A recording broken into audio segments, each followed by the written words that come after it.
जी, limitation act के हवाले से चूँकि ये निसाब में शामिल है, तो आज हम इसका सेक्शन 5 करेंगे। प्रायर टू दैट कि सेक्शन 5 कितना लंबा है, इसकी क्या डिटेल है, पूरे लॉ को समझना बहुत ज़रूरी है। अब जो रिसेंट एग्ज़ाम में सवाल आया इसके बारे में, बल्कि 2 सवाल आता है, वो मैं अभी आपसे शेयर करता हूँ और फिर कभी इन्हें डिटेल में बताएंगे। कंसेप्चुअल आपकी अंडरस्टैंडिंग के लिए है कि आपने पूरा लॉ जो है इसे देखना है, तो फिर आप इन सवालों के जवाब दे सकेंगे। बल्कि मोर देन इट, क्या कहता है सवाल? Law of limitation merely extinguish the remedy and not the right। अब पहले तो ये अंडरस्टैंडिंग करना है कि राइट क्या है और रेमेडी क्या है। तो राइट एक्सटिंग्विश करता है, रेमेडी नहीं करता अगर किसी लॉ में डॉक्ट्राइन ऑफ इलेक्शन है तो। बहरहाल इसे डिटेल में करेंगे। Explain and discuss the statement with reference to the characteristic of the procedural and substantive law and comment that whether law of limitation is procedural or substantive। अब मैं section 5 या किसी एक सेक्शन को उठा के देख लें, उसने नहीं बात की, उसने कहा कि ये प्रोसीजरल है या सब्सटेंटिव है। तो हमें देखना पड़ेगा प्रोसीजरल क्या है, सब्सटेंटिव क्या है, और देन फिर तो इसका मतलब ये हुआ कि एक पोर्शन कोई भी लॉ का सेक्शन जो है वो काफी नहीं है अंडरस्टैंडिंग के लिए। देन दूसरा सवाल वो क्या करता है? Whether A wide order is immune from the law of limitation। Yes, immune है, लेकिन उसका सवाल है, और ये yes कह देने से नहीं होगा। आपने इसमें बकायदा जजमेंट रेफर करनी है, इसमें सेक्शन रेफर करना है, और क्रॉस रेफरेंस में सेक्शन आते हैं वो रेफर करने हैं। What are the exceptions? Explain। तो ये एक मैंने आपको एक कॉन्सेप्ट दिया है जो कि इस हवाले से उसने 2 सवाल दिए हैं। तो थारोली लॉ को पढ़ना जरूरी है, बल्कि यूं समझें कि आपने एक्सटेंसिवली एक बुक नहीं, सारी बुक्स को पढ़ेंगे मजमूई तौर पर, तो फिर कोई क्वेश्चन आप कर सकेंगे। लेकिन आज हम सिलिएंट कुछ फीचर पढ़ेंगे। इसका पहले हम टेक्स्ट पढ़ते हैं जी। Section 5 limitation act 1908। हमेशा जब भी मैं कह रहा होता हूं तो सेक्शन 5 या कोई भी सेक्शन हो किसी का, तो उस एक्ट का नाम भी रखिए और याद रखिए और पूरा लिखिए, ताकि क्वांटिटी नहीं क्वालिटी ऑफ जो मटेरियल है वो आप प्रोवाइड कर सकें। लिमिटेशन एक्ट 1908 क्या कहता है जी? Extension of period in certain cases. ठीक है जी, कि लिमिटेशन का पीरियड कुछ केसेस में एक्सटेंड किया जाता है। कब होता है, किन में होता है? बे रीडिंग देखिए सर। एनी अपील और application for a revision of judgment और for leave to appeal or any other application to which this section may be made applicable by or under any enactment। अब square bracket में यहां by or under any enactment उसे clarify करता है, add करता है। बहरहाल इसे एक्सप्लेन करेंगे आगे चल के। For the time being in force may be admitted after the period of limitation prescribed therefore, when the appellant or applicant satisfy the court that he had sufficient cause for not preferring the appeal or making the application within such period। अब ये तो अगर देखा जाए तो 5 line का just वो बता रहा है, लेकिन इसमें ईच वर्ड्स जो है वो उसकी बहुत ज्यादा डिटेल है, मीनिंगफुल है और डेप्थ है। अब हम इसे थोड़ा सा एलैबोरेट करते हैं और फिर हम चलेंगे इसके सिलिएंट फीचर की तरफ, जो अहम इसमें एग्जामिनेशन पॉइंट ऑफ व्यू से आप कोड कर सकते हैं। मेनली अब आइए, यहां उसने सूट का जिक्र नहीं किया। ये भी क्वेश्चन आया था कि क्या लिमिटेशन एक्ट जो है या एप्लीकेशन जो कंडोनेशन ऑफ डिले की है दावे के साथ लगती है सिविल सूट के साथ, तो उसने बात ही नहीं की। सिविल सूट के साथ कंडोनेशन ऑफ डिले की एप्लीकेशन नहीं लगती। उसमें जो कंडोनेशन ऑफ डिले है वो दावे के अंदर ही बयान करना होता है कि अगर दावा विद इन टाइम नहीं है तो क्यों नहीं है, उसकी वजूहात क्या हैं। और चूंकि ये लॉ इसमें एक्ट में ये नहीं बताया गया, मैं इसलिए कह रहा हूं कि उसने एक सवाल ये भी दिया हुआ था। एनी अपील और एप्लीकेशन बात करता है कोई भी अपील है या एप्लीकेशन है।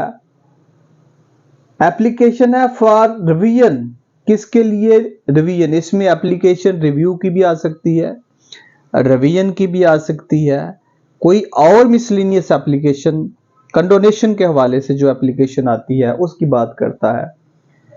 ए रिव्यू ऑफ जजमेंट और फॉर लीव टू अपील। अब लीव टू अपील कहीं ये लफ्ज होता है leave to contest, leave to defend, leave to appeal और any others application to which this section may be made applicable. अब यहां से देखें, वो कहता है और any other application to which this section may be made applicable.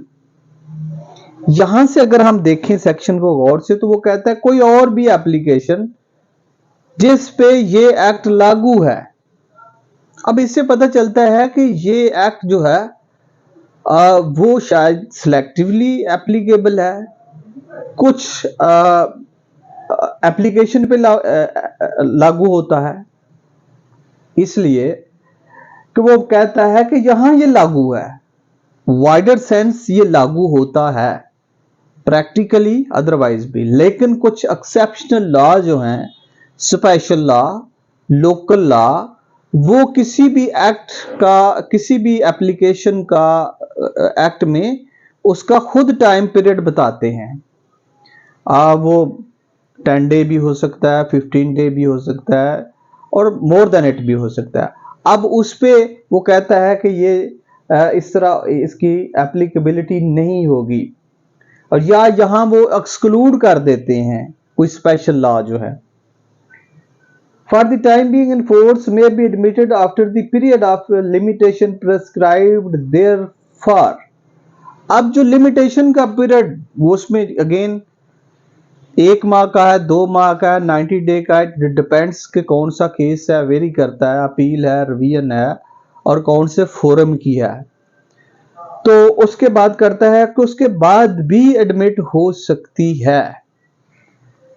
When the appellant और एप्लीकांट सेटिस्फाइड, अगेन उसने प्लेंटिफ की बात नहीं की, एप्लीकांट या एपेलांट जो अपील कर रहा है वो कोर्ट को सेटिस्फाई करता है that he had sufficient cause.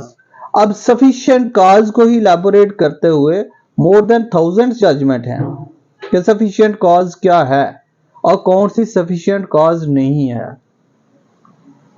For not preferring the appeal और making the application within such period.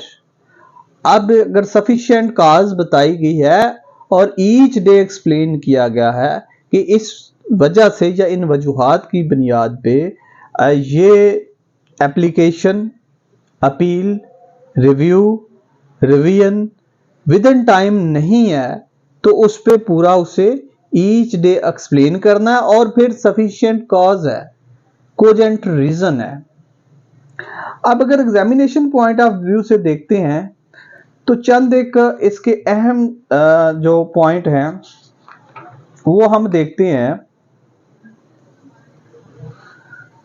पहली बात वो करता है जी सेक्शन 5 की limitation act condonation of delay कब होगा, इसके इंग्रेडिएंट्स क्या है। एप्लीकेशन कि ये एप्लीकेशन मीन के क्या ये दावे पे एप्लीकेबल है? नो। ये अप्लाई करता है किस पे? अपील पे, एप्लीकेशन पे, रिव्यू पे, रिवीजन पे, रिवीजन ऑफ जजमेंट्स। ठीक, तो ये आप उसे सफिशिएंटली एलेबोरेट कर सकते हैं। आगे वो कहता है जी सफिशिएंट काज में क्या आता है? तो सफिशिएंट काज की अगर हम बात करें, ये दूसरा दिन,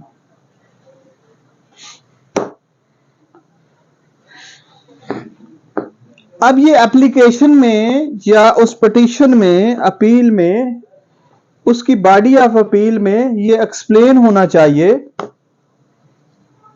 कि काज क्या थी, वजूहात क्या थी, अगर कोई एलिमेंट थी या इल इन्फॉर्म थी, कंफ्यूजन थी, और देन सफिशिएंट काज के साथ जो एप्लीकेशन जारी होती है, अपील जारी होती है और उसके साथ एप्लीकेशन होती है। अपील रिवीजन अगर होगी तो अलहदा उसके साथ एप्लीकेशन होगी। अब जस्ट एक एप्लीकेशन देना काफी नहीं, उसके साथ एफिडेविट जरूरी है, और यहां सफिशिएंट काज के साथ एफिडेविट नहीं है तो फिर क्या होगा? वो टर्न डाउन हो जाएगी, डिसमिस हो जाएगी, डीम टू बी डिसमिस्ड। आगे सर वो बात करता है कि सुओ मोटो कंडोनेशन। जी सुओ मोटो कंडोनेशन कोर्ट नहीं करती जी। कोर्ट को क्या पता कि सफिशिएंट काज क्या है? कोर्ट को क्या पता? तो इसलिए जजमेंट्स इस पे बड़ी क्लियर हैं। आगे वो कहता है ये not applicable where special provision is available. अब कोई स्पेशल लॉ अगर इसे एक्सक्लूड करता है या टाइम पीरियड देता है तो फिर इसकी एप्लीकेबिलिटी जो है नहीं होगी सेक्शन 5 की। अब डेट ऑफ नॉलेज की बात करता है जी। डेट ऑफ नॉलेज वो कहता है कि हर सूरत में लिखना जरूरी है। अगर डिले के साथ एक बंदा आ रहा है तो उसने ये लिखना है कि उसे कब, कैसे, कहां पता चला, और अगर नहीं लिखता तो फिर भी ये उसकी नेग्लिजेंस है और एप्लीकेशन एक्सेप्ट नहीं होगी, डिले कंडोन नहीं होगी। आगे जी वाइड ऑर्डर, अगर अभी हमने देखा वाइड ऑर्डर में बहुत सी एक्सप्लेनेशन भी आएगी कि ये वाइड ऑर्डर पे लिमिटेशन होती ही नहीं है, उस पे 2 साल हो, 4 साल हो। अच्छा एक दिन मैं डिस्कस कर रहा था जी, बताऊंगा आप वाइड का। वाइड आमतौर पर वाइड होता है जी जो गैर कानूनी हो, इलीगल हो, अनजस्टिफाइड हो। वाइड मैंने वेकेंट भी होता है, खाली होता है, ठीक है। अब सिर्फ वाइड अगर इसे कहे, और कहीं वो पूछ भी लेता है। अभी जब हमने पिछले कंपेयर किया कुछ एग्जाम को, इवन के एडीजे के एग्जाम में भी यहाँ छोटे छोटे सवाल उसने ऐसे पूछे जो कि बेसिक ग्रामर से रिलेटेड है और शायद वो इनिशियल स्टेज पे है। अब इसमें जी वाइड ऑर्डर के लिए वो कहता है जी 2004 YLR 1050 1997 MLD 2473।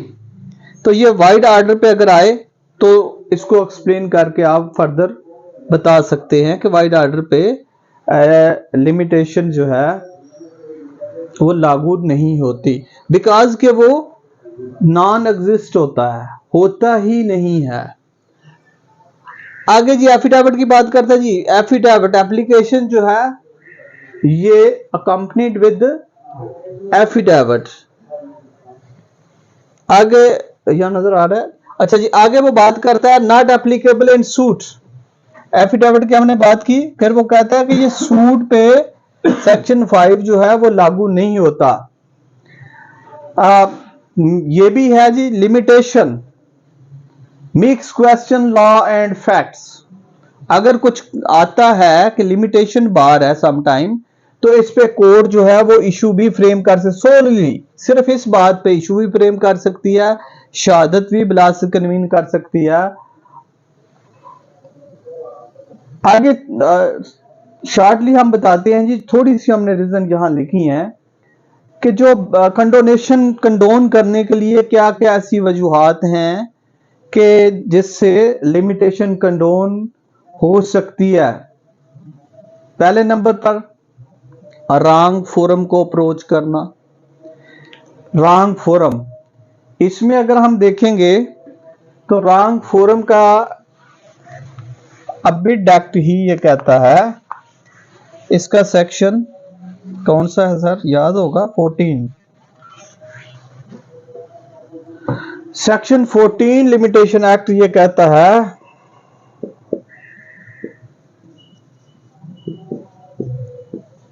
कि रॉन्ग फोरम पे है तो फिर भी कंडोन हो जाएगा। इसके रेफर करते हैं PLD 1960 लाहौर 423। आगे जी, judgment announce in absence of party. अब पार्टी मौजूद नहीं थी, जजमेंट अनाउंस हुई। और आगे करता है जी, नॉन प्रिपरेशन ऑफ डिक्री, इस पे 1979 SCMR 342, ये तो बहुत पुरानी है जजमेंट, इस पे लेटेस्ट जजमेंट भी हैं। और डिक्री जब तक तैयार नहीं होती लिमिटेशन रन नहीं होती। होता है समटाइम कि जजमेंट तैयार हो जाती है, इनएडवर्टेंटली कोर्ट जो है वो डिक्री नहीं तैयार करती, तो लिमिटेशन तब रन होती है जजमेंट के साथ जब डिक्री होती है। इसमें एक्सिक्यूशन के लिए भी अगर हम जाएंगे, लिमिटेशन बार वो कहते हैं जी 3 ईयर है या 6 ईयर है, ये भी बेसिकली 3 ईयर है एक्सिक्यूशन के लिए, और 6 ईयर भी है जहां पहले एप्लीकेशन मूव की हो तो फिर 6 ईयर भी है। अब अगेन वहां भी जाएंगे तो वो कहता है कि अगर डिक्री शीट नहीं है, सेक्शन 47 सिविल CPC का कहता है। आगे जी, इन एडवर्टेंट मिस्टेक, तो ये चंद एक सेलिएंट इसके फीचर थे। इंशाल्लाह इस सेक्शन के बाबत हम डिटेल में दोबारा डिस्कस करेंगे, चूंकि ये काफी नहीं है अगर इसको समझा जाए। सर इसमें अक्सर ऐसा होता है कि जैसे ऑर्डर अगर आज हुआ, डिक्री आज भी है, लेकिन वो ऑर्डर 5-6 दिन के बाद लिखा जाता है। यस, और डेट आज अगर प्रोनाउंस नहीं हुआ, हाँ, इसके साथ फिर एक और सेक्शन है, और जो आप बात कर रहे हैं, आप कर रहे सेक्शन 14 की मैंने बात की कि अगर रॉन्ग फोरम पे अप्रोच कर गया पार्टी, और अप्रोच भी क्या है, डेलिब्रेट नहीं है, इनएडवर्टेंट है, वो सेक्शन 12 है जी लिमिटेशन एक्ट का।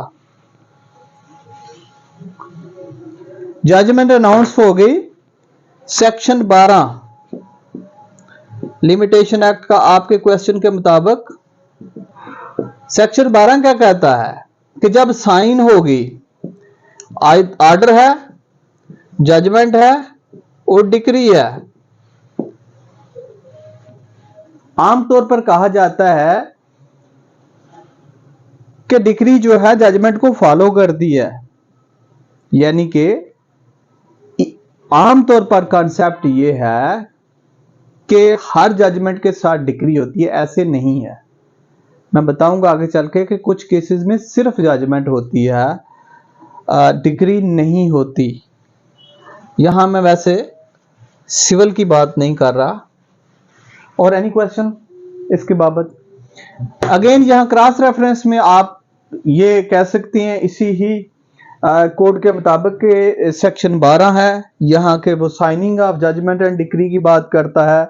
और क्रॉस रेफरेंस में आप सेक्शन 29(2) लिमिटेशन एक्ट की भी बात करते हैं, और सेक्शन 14 लिमिटेशन एक्ट की भी बात करते हैं। Thank you. Any question sir? Thank you.